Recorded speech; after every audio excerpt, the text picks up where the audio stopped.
G'day, mate. What's your name? How you doing? I'm Pat Doherty. Pat Doherty. What do you do, Pat? Stand-up comedy. Stand-up comedy. Yeah, a little bit of art on the side, but stand-up comedy A mainly. little bit of art on Yeah, the side. I'm an Oh artist. my I'm a Renaissance God. man. I'm a Renaissance man.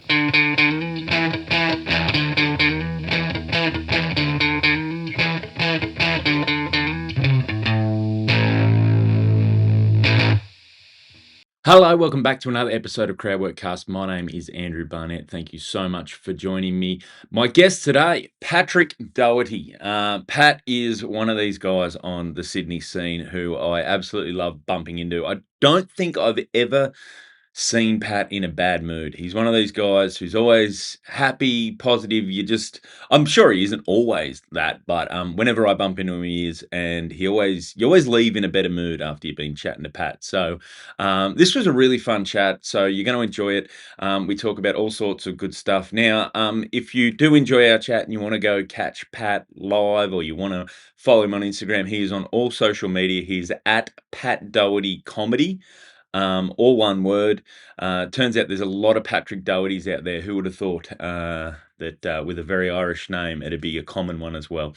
So at Pat Doherty Comedy on all social media. Now, Pat also runs a really, really fun comedy room in Sydney. It runs Thursday and Friday nights at Bondi Beach. It's upstairs at the Bondi Liquor Co.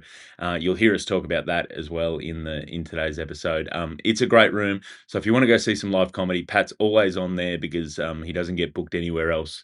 No, sorry, that was cruel, but he'll appreciate it. No, but he's on there regularly, but also there's always great lineups on there at that. So you can follow that room on Instagram at Beachside Comedy, and there's links to tickets and everything there. Or just rock up on a Thursday or Friday night to the Bondi Liquor Co. I think it kicks off about 8 o'clock. So if you get there about 7:30, go upstairs, get yourself a ticket, go in, guaranteed to have a fun night. It's always a good time. Now, if you are interested in seeing live comedy, that great news is my Sydney Comedy Festival show is still on sale, 27th, 28th at the Wildflower Wine Bar at the Enmore Theatre. Get those tickets. There's a link in my bio. There's a link in the description, the show description for this episode. Give me a follow at Andrew Barnett Comedy on all social media as well. And if you're enjoying the show, like, subscribe, do all that sort of good stuff. If you could possibly see your way to leaving a review, it does help the episodes. But I think I've left 2 reviews in my whole time listening to podcasts. So if that's not your go, I totally understand. But thanks for listening, regardless. Anyway, that's probably enough faffing around. Let's rip into this one. This is my episode with Pat Doherty. You are a Renaissance man. Yeah. You are. You're an interesting cat like that because you are like you're. When did you start stand up? Because I feel like you were. Was totally unaware of you, and then all of a sudden you were reasonably established and you were running a room. Yeah, It was like the first time we met. I think so. Yeah, was that Hemingway's or was that? Yeah, at Hemingway's. Yeah, I think I probably started. What year was that? 2017. Yeah, 17-ish. I think I would have started in 2016 comedy, but I started over in Stockholm. Oh, in Stockholm. Yeah. Of course. The Makes home of perfect comedy. sense. Yeah. Yeah. When in Stockholm. When in Stockholm, do stand-up comedy, and Yeah. and I did it. Because it's so dark and cold over in Stockholm, you need something to do in the wintertime, and I'm a creative guy, so Well, evidently. Yeah, so I was painting, and then I was listening to comedians online, and I was like, oh, I wonder how you do stand-up comedy. And then I just saw a pub that said open mic, English-speaking open mic every Thursday and Sunday, and I was like, okay, I'm going to go and do that. And then 6 months later, I went and did it for the first time, Wow. Yeah. So we got to wind back here. Okay, sure. Why were you in Stockholm? How did you end up in Stockholm? Barney, I'm a lover, I Yes. fell in love with a Swedish girl. As many have. As many Australians have that I met over there as well. Literally, all very unhappy. I got to say, my best mate from primary school and early high school, he missed my wedding because he was going on a bit of a trip. Like he'd bought that round the world ticket. He was going to watch the Cricket World Cup in the West Indies. Yeah, right. And then he was going to go tour around Europe for a bit, work. Sure. And he never came home, and he lives in.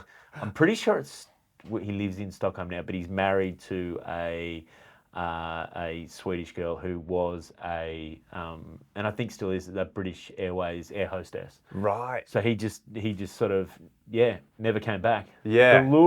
The lure of the Swedish Of the girl. Scandinavians, yeah, dude. I mean, it hit me right in the face, and I took hook, line, and sinker. I was over there, and so I was over there. How did you meet the Swedish girl? Mate, okay, this is a bit convoluted, but I'll Yeah, try yeah. and keep it as succinct as possible.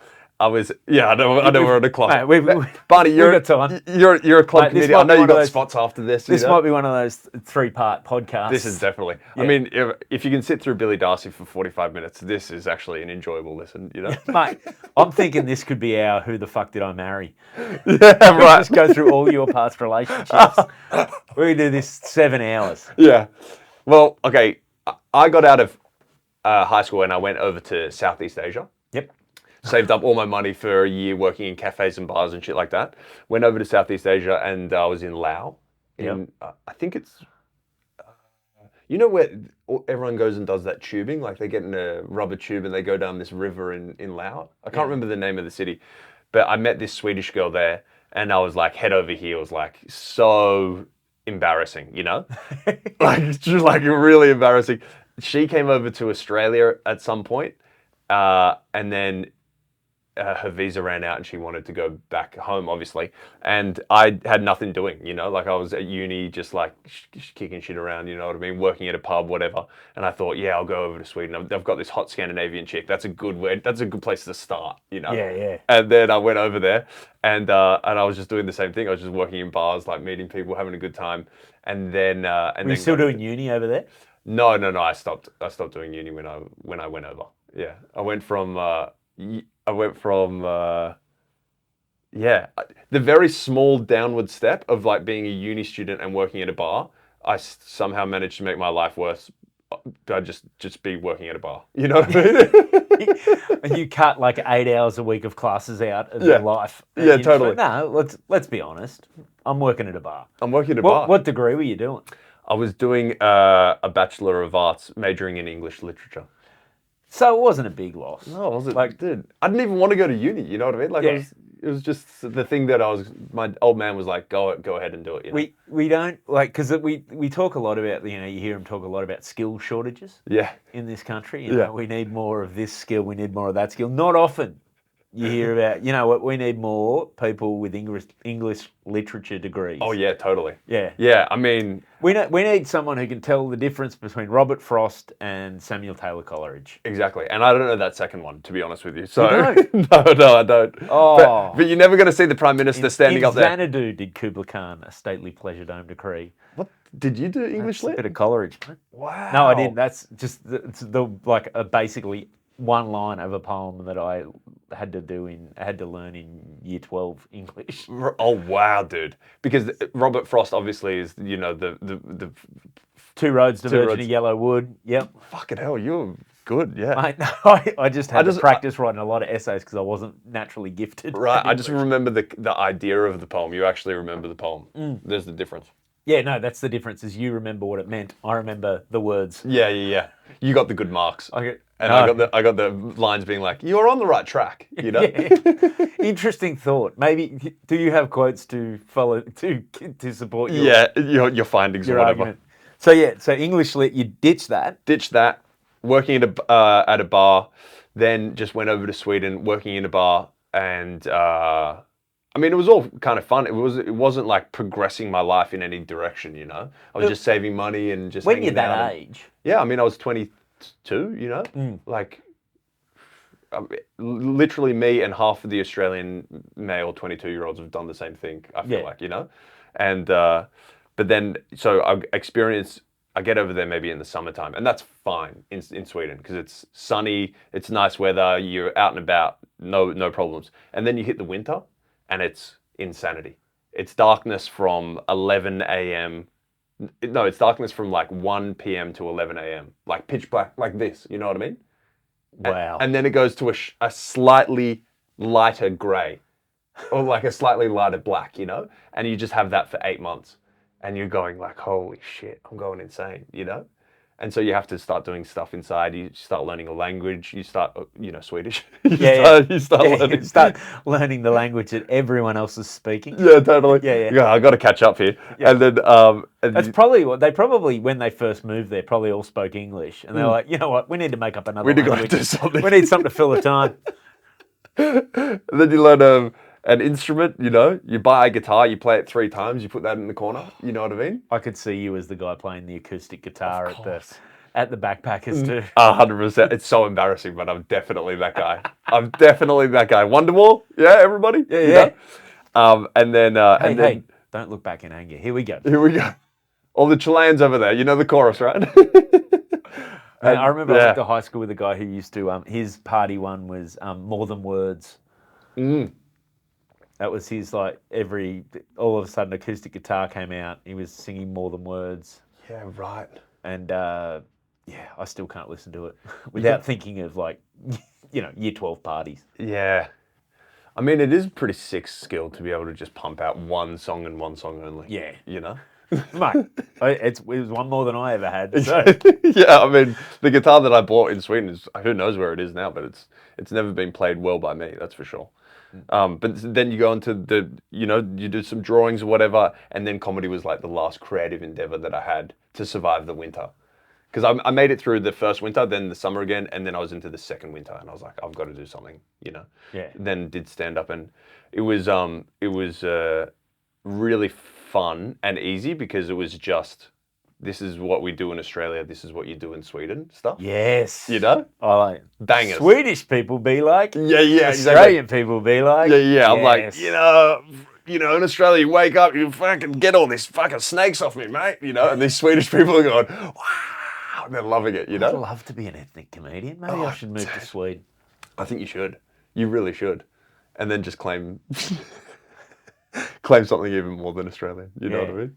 Really, really rip in. Yeah.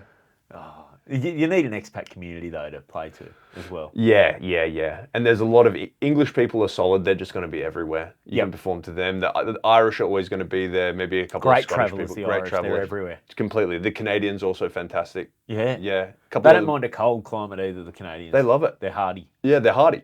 They'll last anyway, And then the Americans, they're always floating about as well.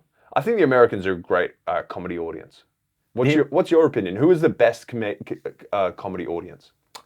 I tend to say Americans, and I'll often talk to audiences and say that I have said this on stage. Americans make the best comedy audience because there's a couple of reasons. One, they have this natural enthusiasm and natural supportiveness. They want everything to go well. They want to be excited. They want it to be like there's an inbuilt level of politeness that they have that I think we don't have culturally, and also they're also it's been part of the cultural zeitgeist for way longer than anywhere else. Yeah, right. Like stand-up comedy, like in the form we do it now. Like not to say they invented comedy or anything. Like don't go off in the comment section, but the style of stand-up, the comedy club, that style of thing is a pretty American thing, and obviously it's big in the UK and big around there too. But I don't know. It's a different style of audience where the UK they tend to want to be a bit more back and forth. They might heckle more. Yeah. Whereas the Americans are just like, God, let's clap. Let's just laugh and I've never the only place I think you could ever see a comedian get a standing ovation when they walk onto stage is the US. Yeah, right. Totally. Do you know what I mean? Carl Barron he's beloved, plays massive venues all over this country. Yeah. I'd be shocked if he got a standing ovation walking onto stage. Yeah, I reckon you're so right. If Carl Barron just dropped in at Standout or Beachside or Magic Mike, I don't think an Australian audience would stand up and applaud. No. Yeah, but if you had some equivalent American dude who does do stand-ups, Kevin Hart or whatever, and he just dropped in at the Comedy Store, they're on their feet. He goes and does the mothership. They're definitely on their feet, going nuts. So I guess it's just you start at an easier point with Americans.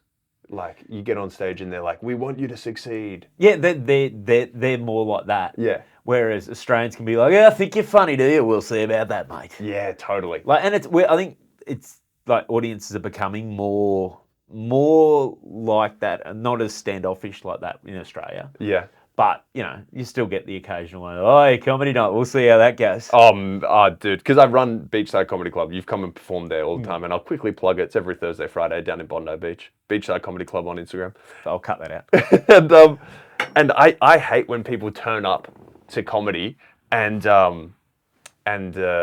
have that attitude, that chip on their shoulder, you know? Yeah. It's like, mate, you bought the ticket. Like, why? I had this one lady come up the stairs at Beachside Comedy Club, and she goes, this is where the comedy is, right? And I was like, yeah, just behind this curtain. And she goes, and everyone's going to be funny, right? And I was like, fucking hell. Yeah. The words are one thing. The attitude was like, I'm here to have a bad time. Yep. You know? It's like, listen, you need to prove to me that I'll have a good time. Totally. It's like, if you go in with that attitude, you're so much less likely to have a good time than if you just go in going, let's see what this is. This could be fun. Yeah. And also, you bought the ticket. You know what I mean? Like, it's already been proven that you're willing to exchange money for this service. You may as well enjoy it, you know? Why not go in with a positive attitude? Totally. Yeah. Which I feel like that's maybe that's an Aussie thing. That sort of attitude that you're talking about. Yeah. Yeah, but I think it's getting better. So you got Americans. So you're doing these open mics. Yeah. So I go there and they just love that shit straight away. They love that Swedish versus Australian shit immediately. You know what? Like, we sort of when anyone travels to come here, our audience love too. The Australian audiences love and I think it might be universal. People just love that you've noticed something about them. Oh yeah, for sure. It's like, you've taken the time to notice something about us. It's something quite endearing. Definitely. Speaking of Kevin Hart, I remember I was hosting the store when he dropped in. Were you? Time. Yeah. You're kidding me. The Tuesday show? I forget what night it was. Oh no, it might have been a Thursday. Hang on, was that when he was over here with that, and he was promoting that movie about dogs and stuff? No, he was promoting. I think he was promoting Ride Along too. So this is a while ago. Oh, now. right, yeah. And he was sort of right at that. He'd just done the big Madison Square Garden shows and just that. So he came in and the audience lost their minds. But it was like this. He had all this stuff that he'd noticed about around here, the birds and the Australian birds and the different, and the audience were lapping it up. Oh yeah, totally. And it's like, the fact that this guy's taken the time to go, I've noticed stuff about your country. They're just like, he knows. He noticed. He noticed us. Yeah. Kevin Hart noticed us. It was amazing. I've never heard a reaction when I was bringing anyone on like that. Like, I can't imagine. it was Kevin Hart at the peak of that rocket ship. Yeah. Dude, how does it get any bigger? Almost bigger than that. You know what was the disappointing thing though? Because at that stage, because I was hosting, all the other comedians, they went and watched him from the back of the room. Yeah, right. Because I was hosting, I had to stay backstage, and so at that stage there was just a little monitor in the back of the comedy store that you'd watch. There was a camera onto the screen, and there was the TV screen. Yeah, right. It was only about sort of yay big. Must have been And he's tiny. He would have taken up just a tiny. Oh no! But the other thing is if you've ever and it's the craziest thing. Whatever old theatre you go into, whatever play a big theatre or whatever, there's always the monitors backstage. Sure. But whatever camera they've got feeding that is always just some little camcorder or whatever, and it's always just blown out image. And totally. And so I'm watching this blurry tiny man on this terrible little screen, and I'm just like, this isn't the full Kevin Hart experience. And listening through a curtain. Well, this isn't the full Kevin Hart experience that everyone else in this club is getting. Yeah, exactly, mate. That's the problem. You had to provide for everyone else though, for them to enjoy it. But I did get to be the guy that went, say his name, and then get to shake his hand. And then give it up for your MC. You just bent down. You went, congratulations, mate. But it was so funny because it was because he slipped in after the show had started, right, with his security and stuff. And now is he going up the back stairs? Is he doing? No, he walked on from the front. No way. So all I see is through the darkness this two of the biggest human beings I've ever seen just wandering through, these African American men, and in the middle of them was one of the smallest human beings I've ever seen. But like, you know those guys, you know you see someone who's ripped through a jumper? Oh, like yeah, you could dude. tell he's like, and he comes He's up on stage, jacked. and he had this massive chain on, like massive silver chain. He that's just so looked sick. $1 million and was like, man, I get the, you know, and then you say like, you know, movie stars have that, something. I was like, that was when I shook his hand. I'm like, oh, I get what he's this got it. is. Like, yeah, you've got that thing where people just look and go, that guy looks different. There's something about him. Mate, you've got to have that level of charisma and charm. If you're going to do stand-up comedy with a huge chain on, Yeah,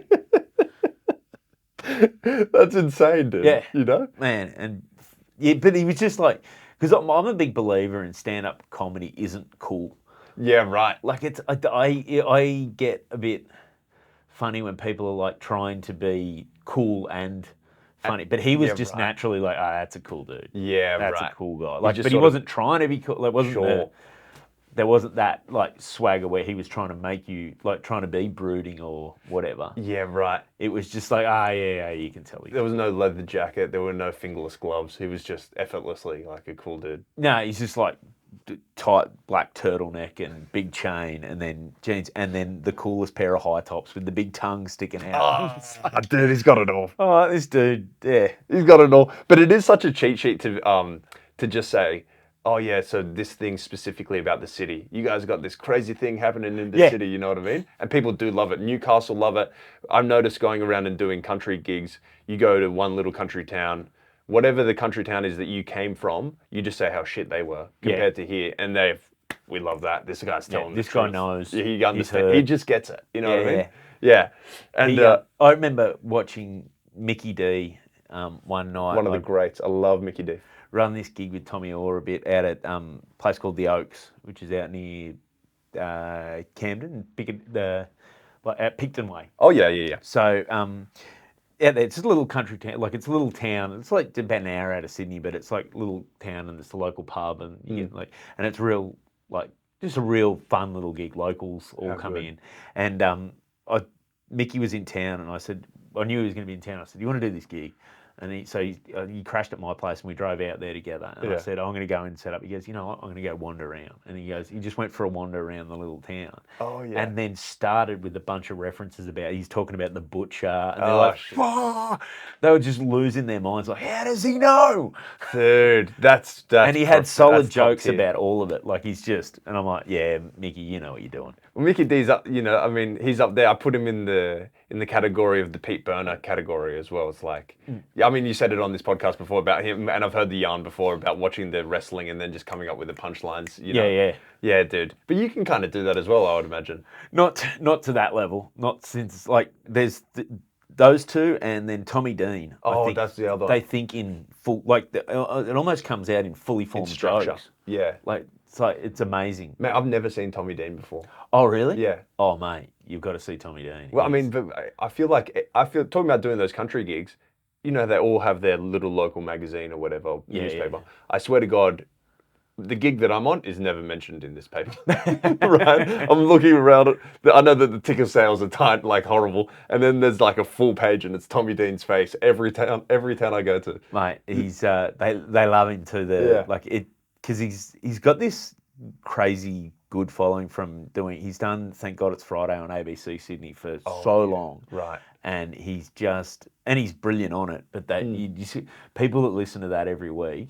Just when you're at a gig and they just dote on him, they're like, Tommy, I just want to say I love you on that. Like, and they just stand there and they don't know what to say to him. It's like, you know, when you realise people are famous, but in specific segments. Oh yeah. Of like, there's people that either know exactly who they are and they're way into it, or they got no idea who you are. Yeah, totally. I mean, I'm friends with Will Gibb, for example, who's a TikTok guy, and I can walk around a part of society that isn't filled with like 16 to 21-year-olds, and he's just a regular civilian, you know. But then if there is anybody under 25, let's say 24, he will just get mobbed on the street, you know, like a literal beetle, you know. Which is crazy because I know Will. I don't know him well, but I gig with him a bunch of times and know lovely dude. Yeah, but totally. See, I wouldn't have been aware that I knew that he had a big TikTok following, but I wouldn't I would have. I'm in that zone that would walk past him on the street. That's what I mean, yeah. And that's the thing with Tommy Dean. Like, I had I not done stand up or whatever and know that he's a stand up, I have no idea about that show. Oh, really? Yeah, I have no idea. Yeah. But that's the hyperfixation of fandom is very interesting, you know. But you're I've said this to you before. You are in pubs across Sydney. You are every security guard's favorite comedian. Yeah, because they saw my head so much. Because they saw you so much on Fox. Yeah. Yeah, that's the weird thing too. Like I'll have every now and then, and it doesn't happen as much now, but especially when the shows were still on. Like I'd walk on stage like at the Comedy Store, and they'd be like, "Hey, where's the professor?" And there'd be like 10 people like, "Yeah," and just 290 that are like, What's a professor? What's a professor? Like a uni what are you thing or talking what? about? Yeah. It's like, and so, but I think that there's gonna be just more of that now with how like split entertainment is. Yeah. Because there's no one late night show. There's no Johnny Carson. There's like 25 Johnny Carsons or whatever. Yeah, and then underneath that there's you can have your specific, like you look at even podcasts now. There are that many. You can have your podcast that's super niche that finds an audience for just people who are into Norwegian crochet. Totally. And I love that podcast. You're going through. Yeah, I know. It's great. That's how we met. Yeah. You know we're needleheads. Yeah, we're needleheads. Shout out needleheads. Yeah. But that's what I mean. Like you can, because you can have like something about anything, and because it's open to the globe, there can be super niche entertainment forms now that are just, and so people are living their little information bubble, entertainment bubble. Yeah. And they're unaware of all the other bubbles ones, around them. or the other subsects. Yeah. I tell you what level of fame I'd love to get up to. Are you familiar with a musician called Rodriguez? Rodriguez. No. He had a song called Sugar Man. Oh yes. That guy. Yeah. And he, I mean, I don't know when that came out, in the 70s, I guess, maybe.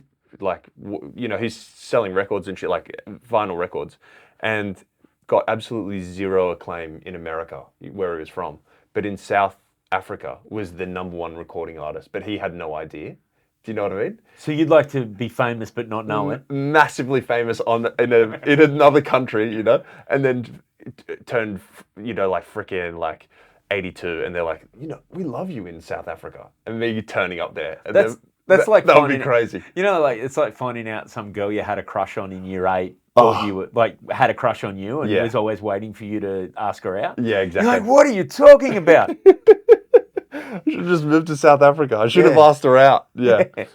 Yeah, I think that would be fun. If I was to ever taste success in my entire life, I feel like that's probably how it will happen. But I see, this is and it might be my age. I'm getting more and more of like thinking about like what actually that success means. And I'm like, I realize, and I've said this plenty of times on this podcast, if the day you started open mic comedy, I told you could be paying bills, running a room, doing what you're doing now, would you have taken it? Oh yeah, I would have 100%. Yeah. That's what I mean. Like, so, because we always worry about making it, but it's only because we keep shifting the goalposts because we want to.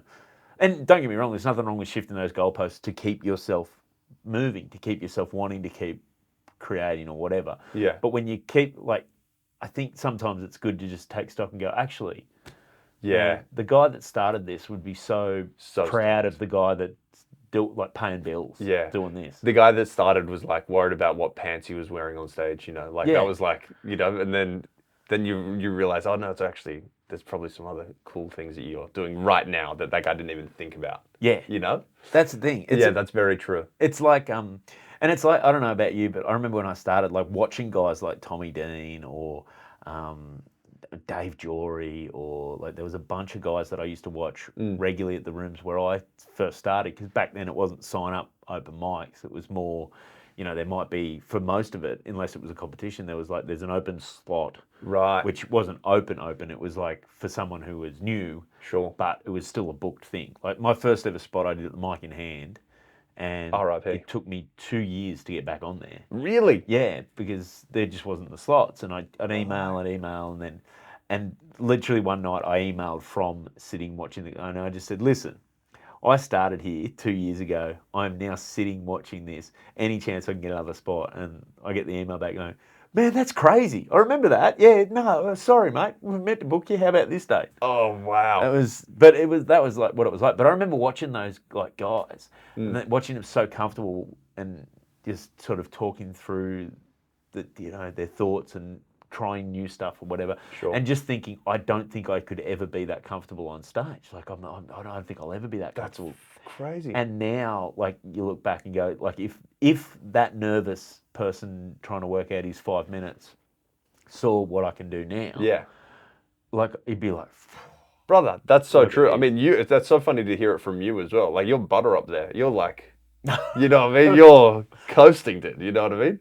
And you'll get the laughs eventually, I guess. But anyway, no, but I look comfortable. You That's look the main comfortable. thing. That's the main thing, yeah. Yeah. Exactly. I figure if I look comfortable, they'll be comfortable. Yeah. Then disappointed. That's the thing. But if we can work past disappointed to just underwhelmed, and then once I get past underwhelmed to like, Yeah. Yeah. That's what you want there. Yeah, that's true. Yeah, I guess you're right. The level of, but I guess maybe that the thing about chasing success and stuff, it's weird in stand-up comedy because there's the fame component as well, which makes you Yeah. seem more egotistical. But everybody in every industry wants more and more and more. Like if you're a plumber and you're just doing one job a week, you want to do 2 jobs a week, and then you want to do 3. But you never like, I want to be recognized as the plumber that does all the jobs. Whereas in stand-up, you're like, I do this gig to 50 people. I want to do 100 people. I want to do 600 people. But then there is this association of like, I want people to also recognize that I'm the person that does that. I think the difference is in terms of the intention is like, there's nothing wrong with wanting fame or more profile, but to what end? Like the thing is now, like the thing that's good about comedians, but there are people now who want to, like, just the fame is the end. Yeah. Is rather than The creation of the thing. Fame buys you and I the ability to get in front of an audience and put our art as such I as call it is. art. Yeah, I call know. it art. Well, you're an arty guy. I'm an artist. But that's the thing. Like you're able to get your comedy to more people, which is why you want more people to know about you. Yeah. Like if you just want more people to know about you, that's where I think it becomes a bit weird. Like for me, anyway. Like that's. Oh yeah. I think that I don't know. Have you like? If you've ever been recognised in a public place where you aren't, like where you didn't realise you were going to be recognised or you weren't aware of it, you're just going about your daily life, and then all of a sudden someone knows you that you don't know. Yeah. There is a self-consciousness that clicks in that first little bit. Sure. Like, and I haven't had heaps of it, but the couple of times I have had people just randomly where I'm going about my life come up to me and be like, Barney, like, and I'm like, oh, fuck, was I just picking my nose? What was I doing? Well, my first instinct too is, where do I know this person from? Yeah, right. So it's not like it's not like I'm like in that boat, but you'd see how, and I don't know, you've done like short films and that sort of stuff. Sure. You'd be on, like, I did a campaign, like a little ad campaign thing that was a multi-series, but it was a series of days and stuff. We were on set, and you could see how people who were like, because basically you'd be sitting there and then, oh, do you need anything? Like there was always, everyone was, and then everyone would have to be quiet so you could speak. Yeah, right. And a it's lot like of power. making sure you're comfortable and making sure because you're the one that's speaking to the camera, they're there to record. And you could see how that could, if you were doing that all the time, that would mess with your ego. Well, it was the first time I went, oh man, yeah, this would, like, you're treated, and it's just naturally part of the environment. But you could see how very quickly, if you weren't comfortable within your own skin, how that could inflate your sense of who you are or what or just your affect how your is. behavior or whatever. Mate, I always think whenever I see a celebrity getting pinged for like, oh, they've just been drunk and been insane, I'm like, that's kind of that's like your option, you know? Yeah. If you're a rock star or if you're a famous actor or whatever, and you're out and about in the streets, and constantly people are like, we love you in Edward Scissorhands or whatever the fuck it is. Yeah, exactly. What would I do? I would be like, all right, great, I'm gonna go get pissed with these guys. They're gonna give me free drinks. You know, I'm just gonna be So like, you and I have a different instinct there. Really? But no, although I'm just like, I even after a show, like, you know, when you're after a show, you stand in the back and people come up to say, oh, that was great. Or, yeah. I always, like, my first instinct is, right, I'm waiting for them to realise I'm not as interesting as I was on stage. Like, I'm just like, oh man, true. I can't. Yeah, I can't keep this up. One, I'm tired now. Yeah. And two, I'm not as interesting as the guy you just saw. Yeah, that's the best version of me. All I can do is disappoint you in this conversation. Yeah. And I get nervous. That's when I'm more nervous one-on-one than I am when it's just a room of people. Yeah, okay, I get that. But yeah, I don't know. If they've already been like, if I was the famous actor or famous musician and they're already like, we love you, I can imagine that noise of not thinking that I'm good enough would subside, and I would happily just go and get margaritas with them. Yeah. You know Yeah, what I mean? I don't know if it... Also, I wanted to say the level of getting recognized is so fascinating, because people come up to you and they'll be like, hey, Barney, and you just said it happens on occasion. The level of fame and difference between you and me is that if I hear a car beep its horn and I know for a fact it's not for me, I'll still turn around and be like, hey, thanks, guys. You know? I've done that gag for ages, though. I've always waved at cut. Well, you hear people in traffic like honking at each other angrily. I'm always, hey, how you going? Yeah, I'm waiting for the recognition, you know, that you get. No, it's always been it's always the weirdest places too. Like, I've had a couple of times where it just, like, running near my house, and I'll finish my run and I'll be like blowing and I'll just be covered in sweat and just like looking like the bag of shit that I am. And all of a sudden some like ute just pulls over, hey, Barney! Oh, yeah. Hey, how you going? Loved you on Fox, man. Yeah. And you're like, yeah, thanks. So I'm like, wow. It also, I think, could mess with your head. Like, it's seeing yourself, like you said about, you know, because we were replayed in pubs a lot.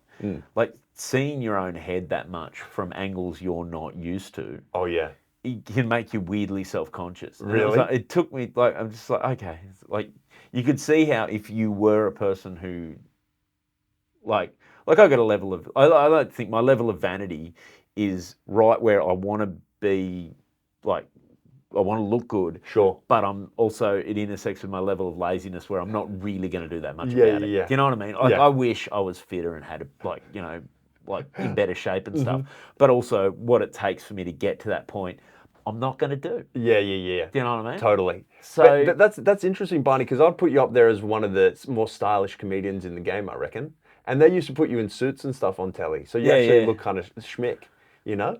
But I mean, there are some comedians that I see on stage and I go, you should be ashamed of how you look. This is despicable, you know? Well, I've got a bit of that. Like, I also have the thing is, if I dress like down too much when I'm on stage, then I don't, like, it's a show. Like, I've got to get in my head now that I'm going up to, this is part of show business. So I've got to at least feel like I'm ready to stand up in front of a bunch of people. Like, I'm not someone who can turn up in shorts and... Ben Caution has been turning up in shorts left, right and centre. But Ben Caution, but that's part of Ben's... That's a part of his thing, but he's got no respect. That's what I think. He's got no respect for the art. You know what? It's those tennis coach calves. That's exactly. He's He wants not to putting flash them them away. He doesn't want to put Look them at away. these bad boys. Yeah. I'm like, yeah, mate, we've all got a couple of baby hams down there. Yeah, But, exactly. You know, But, you know, put 'em away, bro. we're covering them with the denim, you know? Yeah. We've got people to laugh. They would distract them if we got the friggin'...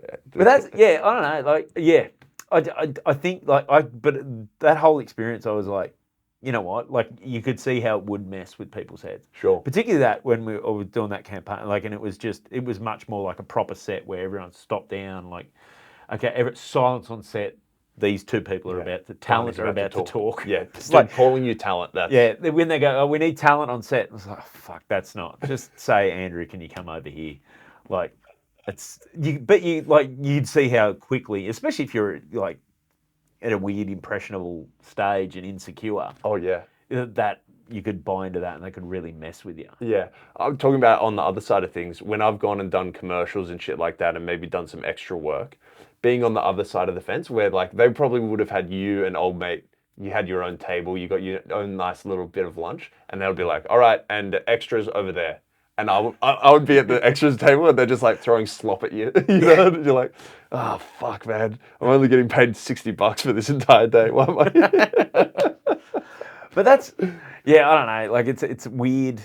It's a whole weird dynamic. But that was the first time I'd really actually, because I think too, like, as much as we love to rip into celebrities for being self-important and carrying on, Sure. it's been like, okay, everyone's to a degree. Like, don't get me wrong, there's some bullshit egos out Yeah, there, definitely. but also everyone's to a degree product of their environment and the way everything's set up around them. Like, if you're not here and know enough, if you're everyone's meal ticket for a while, you can start to feel more important than you are pretty quickly, I think. Yeah, definitely. That was me in Sweden doing stand-up. Yeah.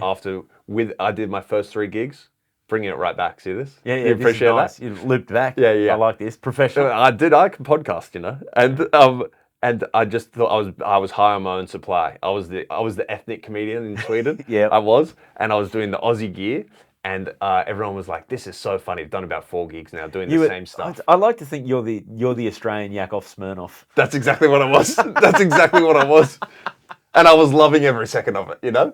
So good. And I thought that my shit did not stink. I thought I was the #1 comedian in the world, you know? And so my 4th or 5th set, I just drop all the stuff I've done, all the Australian versus Swedish stuff. And I just do a brand new 7 minutes or whatever and just eat shit for 7 minutes straight. And I'm talking like, I don't know how to bomb gracefully because I'm so early on in the thing. So like I've written in act outs and stuff, incorporating the mic stand. Yes. You know what I mean? Like the mic stand's my dick at one point. Oh, and please just tell the me silence. there's footage of this. There has to be, I think. Oh, that'd be amazing. I know, dude. But you know, I believed the hype about myself, and then went into that gig, and god damn it.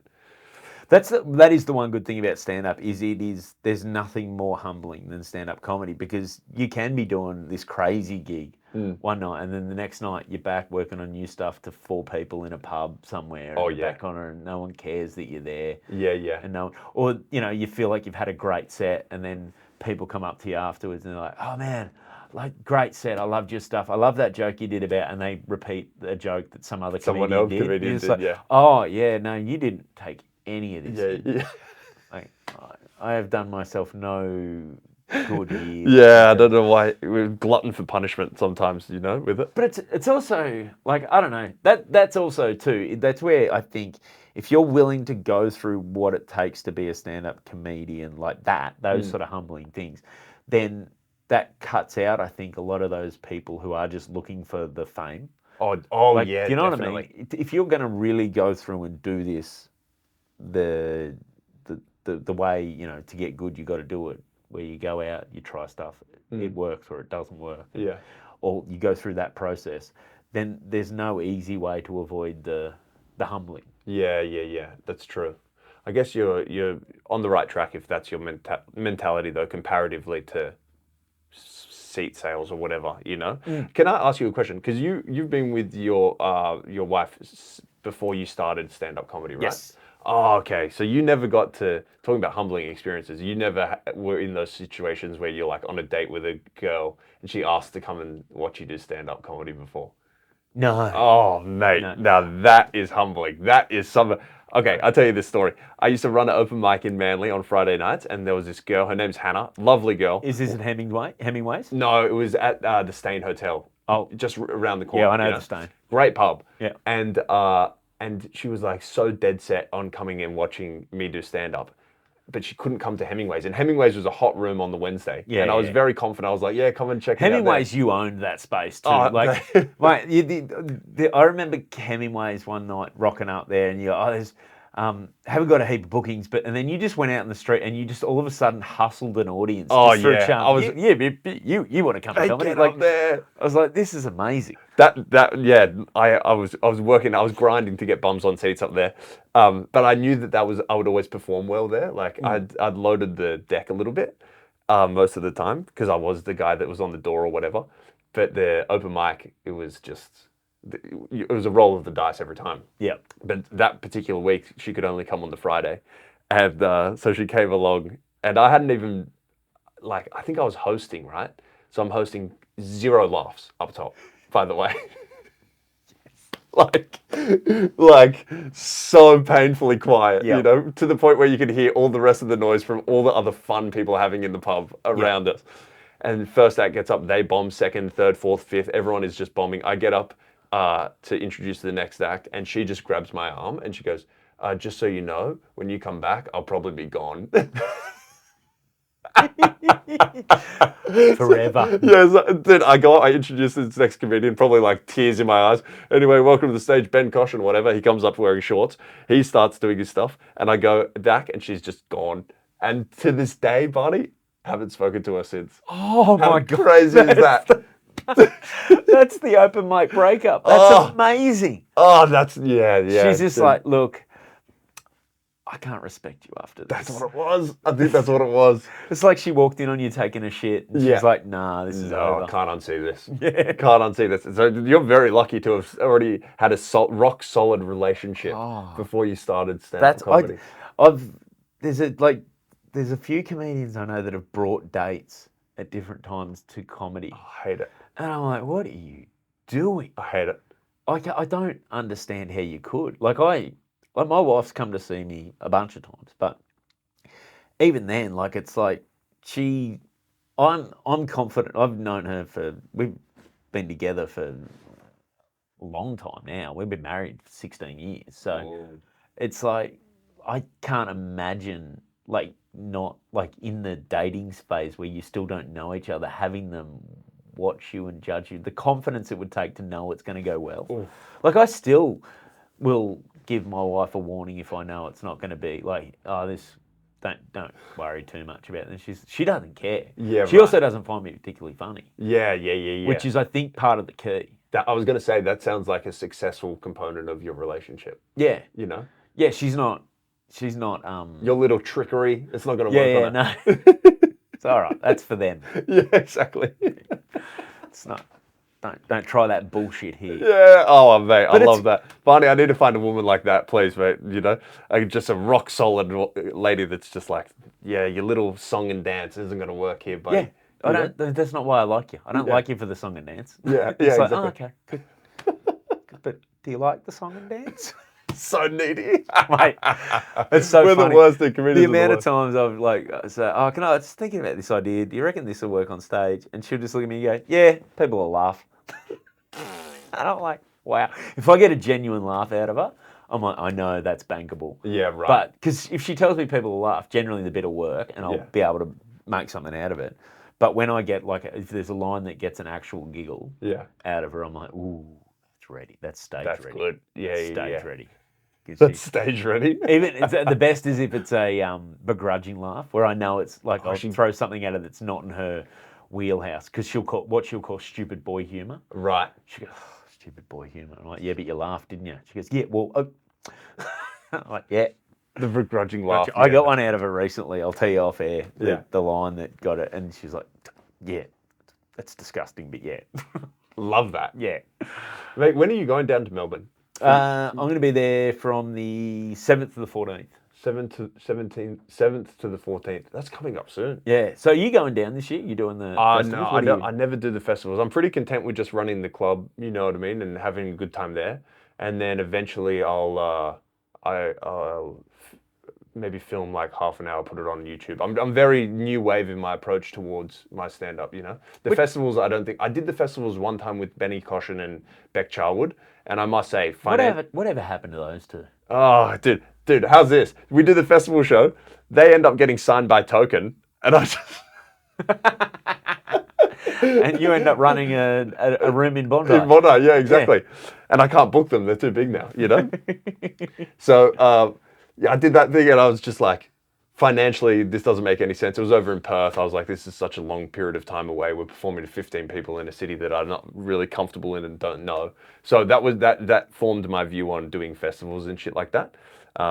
Whereas as a lot of other people do now, like you put the YouTube special up, hopefully you get some good numbers and you can tour off the back of that. Hopefully, you know. Well, this is the thing I like, and you're one that's very good at it, is like there used to be the sort of the model, I suppose, where, you know, the festival model was a proven way to progress through the comedy scene, get yourself a profile move. And I think that's changed a lot. But I think the other thing is like, I think comedians are realizing there's more than one way to skin a cat. Oh yeah, for sure. Like, you don't have to do things one way or another. It doesn't have to be, oh, I'm just YouTube and I'm just this. It can be, okay, you go do a bit of this, you do a bit of that, see what works for you. Find out a way to make, like, as much as it's all changing and, you know, that's scary in some ways in terms of its uncertainty. Sure.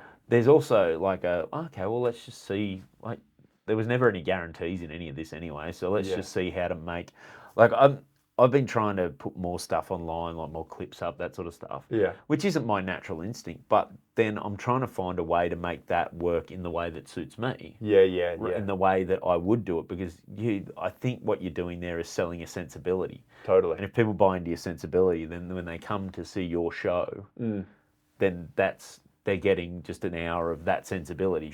Not the particular jokes, but it's like a point of view that they're interested that they've already agreed with to a certain degree. Yeah. Yeah, I agree. And the thing about social media, I feel like, is like some social media just isn't for some people. Yeah. Like, you know how you said, like, it goes against my sensibility, right?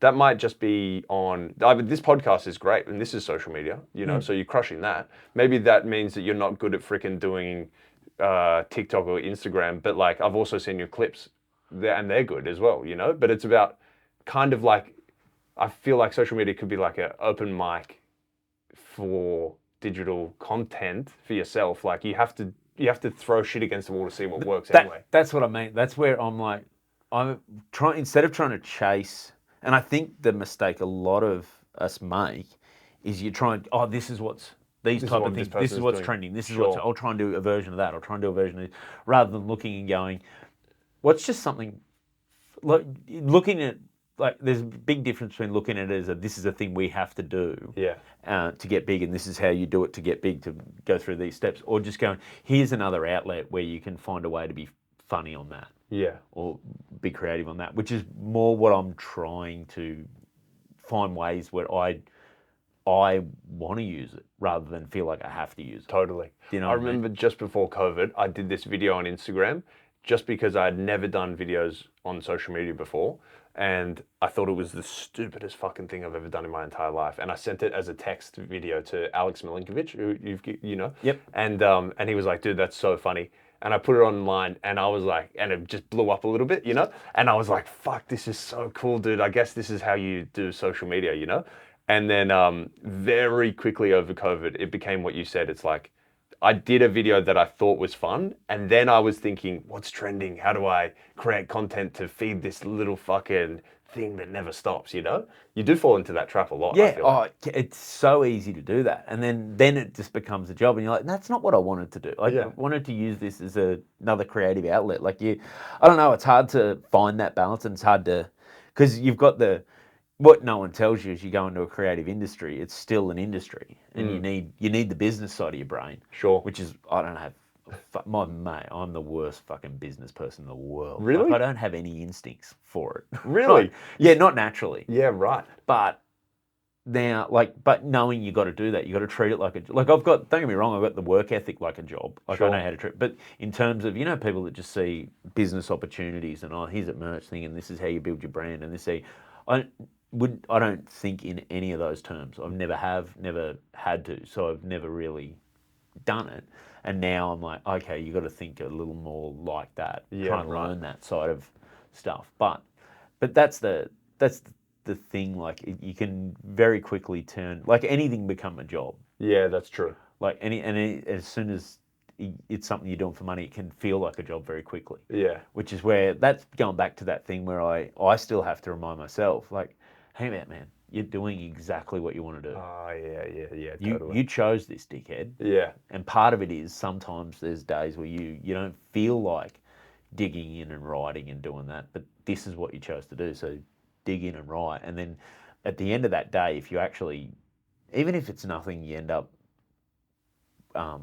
going anywhere doing, you feel productive and you've done something, and being productive once then breeds the next bit of productive behaviour. You know what I mean? Yeah. So I was talking about this with Justin Hamilton on an episode where we talked about when I was writing at Fox, and he does the same thing writing for all the shows he works on, is there's a bunch of stuff you write that you know you'll never be able to use on TV. Right. But part of the process of finding the joke that you can use on TV is writing all the stuff. Is writing the 5 that you can't. Yeah, totally. And so sometimes that's I think that there's that, approach sometimes with creativity is sometimes you just got to go, all right, well, I don't really have anything to do with, like, I know I need to sit down and write stand-up, and today was an unproductive day, but I wrote a bunch of bad jokes to get them out of the system. Yeah, dude. It's like lottery tickets. Yeah. You got to buy all the unsuccessful ones so you can win the 21 million. That's exactly what I'm talking about.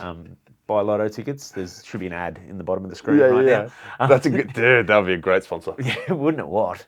But that's the thing. Like, I think, like, yeah, I don't know. I think the thing I miss most about having regular work, like in terms of regular work where, you go somewhere, you turn up, you're working for someone, sure, is just the social aspect. Oh, totally.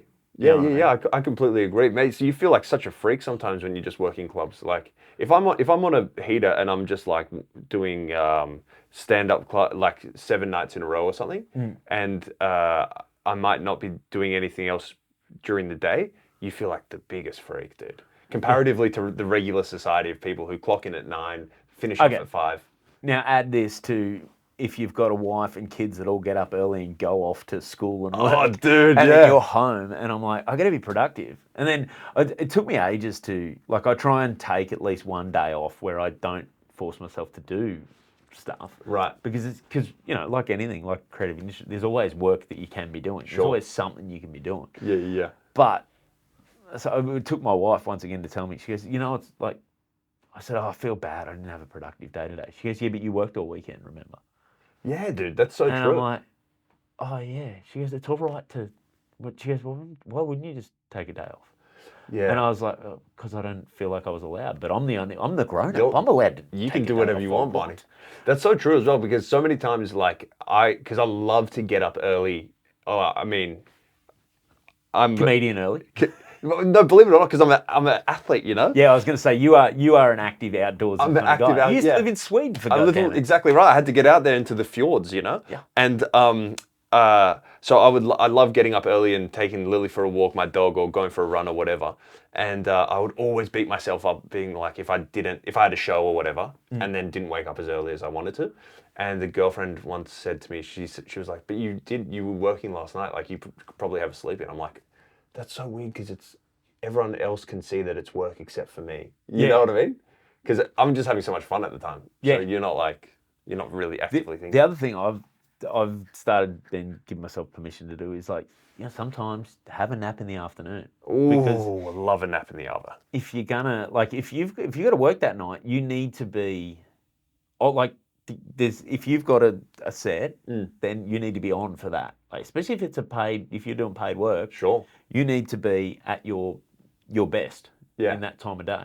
And sometimes that means you have a nap in the afternoon and you feel like it's like just realizing that that's all right behavior to have work. Totally. Because the most important thing you can do, like, you can try and force yourself to be productive during the day and get nothing done and then go to the gig tired, and the whole thing you're trying to do, the best thing you'll ever to promote you and your stand-up is people watching you do stand-up. And if you're too tired to do it well, very good point. Then because you were trying to be productive during the day, doing all the side stuff. Well, Mate, what was the point? Living in two different mindsets of, like, trying to be good at stand-up while also living a regular life. But, like, doing stand-up means that you have to have an alternative kind of life where you do have a nap in the oven, because your big business meeting that you would have at 10 a.m. to 11 is fucking 7:30 to 8:30. You know what I mean? Yeah. So you've got to be primed and ready. Yeah. So and like I said, it's not all the time, but I just realised that, okay, if I've been real busy and I need to just lie down for 45 minutes and just close my eyes and reset, then that's fine too.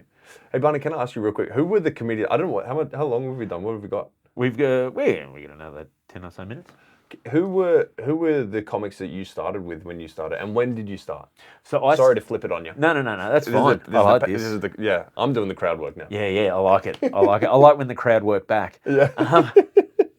I started end of 2000. My first ever set was November 19, 2009. Hey. At the Mic in Hand, and then my second ever set was. This is the 2 years later. No. My second ever set was a raw comedy. So I was doing comedy in that time. I just couldn't get on. Couldn't at get the back mic onto in mic. hand. Right. So yeah, I did raw comedy. I did raw comedy heat. It was like early. Who was early- emceeing when you did it? I don't remember. I was only thinking of that recently because I emceed one, and I was trying to remember who my MCs were, and I think there was maybe the semi-final. Maybe was Daniel Towns. Wow. I only remember that because I'd seen him a bunch of times at the mic in hand, so I knew who he was. But yeah, so around that time, who started? Andrew Wolf started Yes. similar time to me. Who? Luke Heggie. Really? Yeah, There you go. Heggie. Nick Capper had been going a little while, but he was kicking around. Sure. And he was in Sydney at the time, I guess. Yeah.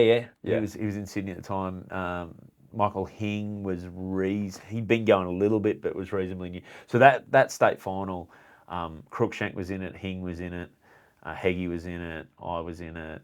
I'm just trying to think who else was there. There was Zoe Pelbart might have been in that one. Who's that? She's stopped doing comedy now, but she did comedy for ages. There was a lady named Michelle Betts. Man, she ripped.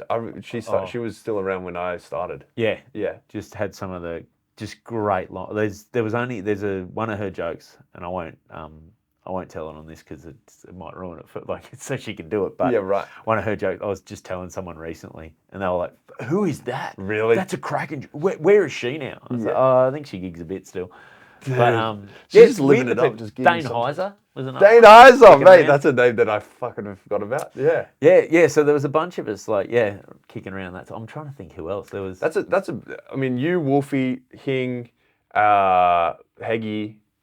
Cam James started just after us. So Wolfie and Cam, I think, went down the following year in Raw. Oh yeah, because they went to the national. Yeah, Wolfie yeah. went to the national final, right? Yeah. Right. I think Cam went that year too. They Yeah, both right. Went down. He was cheating. Though. He's probably got a guitar or some shit. You know what I mean? No, he didn't even at that He stage. didn't have a guitar at that stage. No, it was weird because turns out he went to school. He was in the same year as my younger brother at school. So You they went kidding? to high school together in Up at Newcastle. Newey. Yeah, right. Yeah, and he knew my best mate from up there, but my best mate knew him as a muso. Yeah, he had And a I was band, I like- think maybe. Yeah. Oh yeah. Yeah. So they knew each other as musos, and he was surprised he wasn't doing music at the time. I'm like, really? He did music? Mate, okay, while we're on the subject, I did the Century run with Cam last week. Yep. And he busts out the guitar, you know? Yeah. And we're doing the Tuesday show. It was a quieter show, so it's at the factory. It's in this container, right? And he's headlining the thing. And that guy is really carrying on that guitar. You know what I mean? He is The applause break machine. Oh yeah, dude. He is just he's just crowd working and playing guitar in the background. I mean, I haven't seen anything like this. Yeah, I'm just going, pack it in, brother. Stop with the comedy. You're obviously talented enough on this act. He's like an interactive Dimitri Martin. Yeah, exactly. Yeah, he totally did. Oh man, he's so good though. It was great to watch him, dude.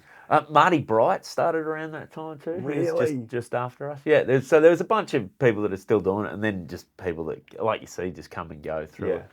But yeah, that particular I remember walking into that final and being so intimidated because I'd seen the list and Cruikshank's name was on the list, but his name was also on the board doing the weekend outside. Wow. I'm like, this isn't That's fair. not fair, dude. Yeah. But then Heggie came and just destroyed He won that year. didn't he? everyone. Yeah.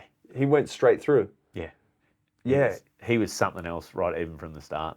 And how many gigs do you reckon he did before he just did the Raw thing? His Raw Heat was his first gig. All right, so it's the same. It was the same when I did Raw and Beck Melrose was on, and she went through and won the whole thing as well, right? And that was her first gig. I think she'd done some improv stuff beforehand.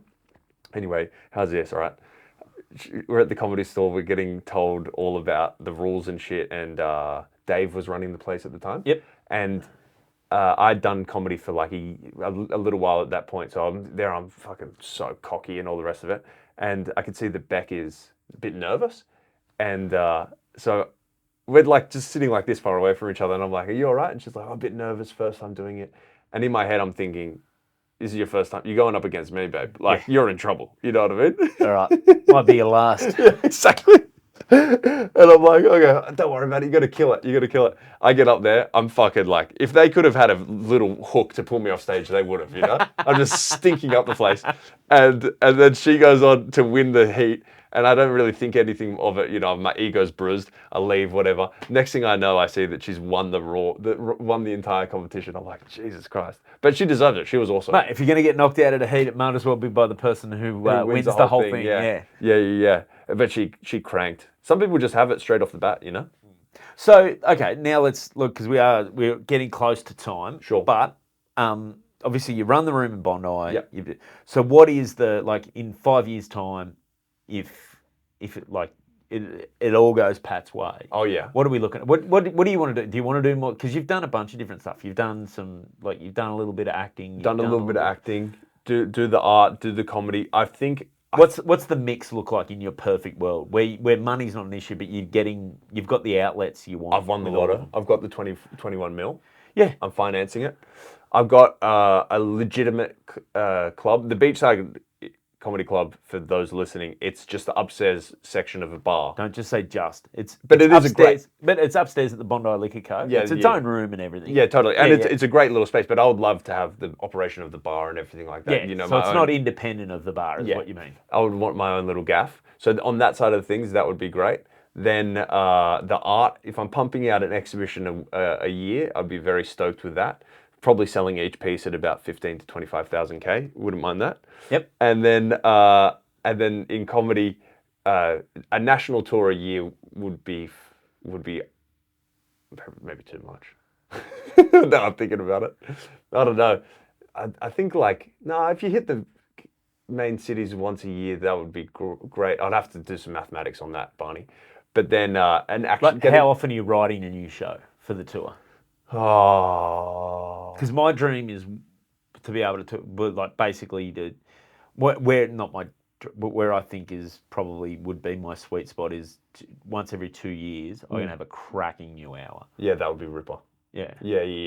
I think the 2 years. Why a year touring for every year? Probably. I mean, that's so not plausible.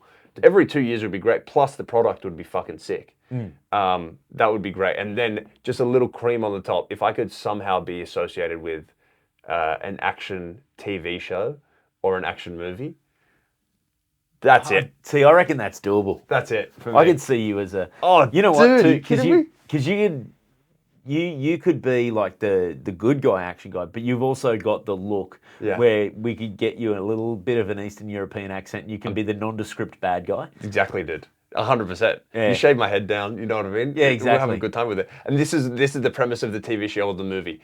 Okay. So I'm an Australian badass. Yep. And for some reason, is that what it's called? Australian Badass. Pat Doherty, Australian Badass. That's the name. And mate, if that's not the name of a tour show, that has to be a tour show. Totally.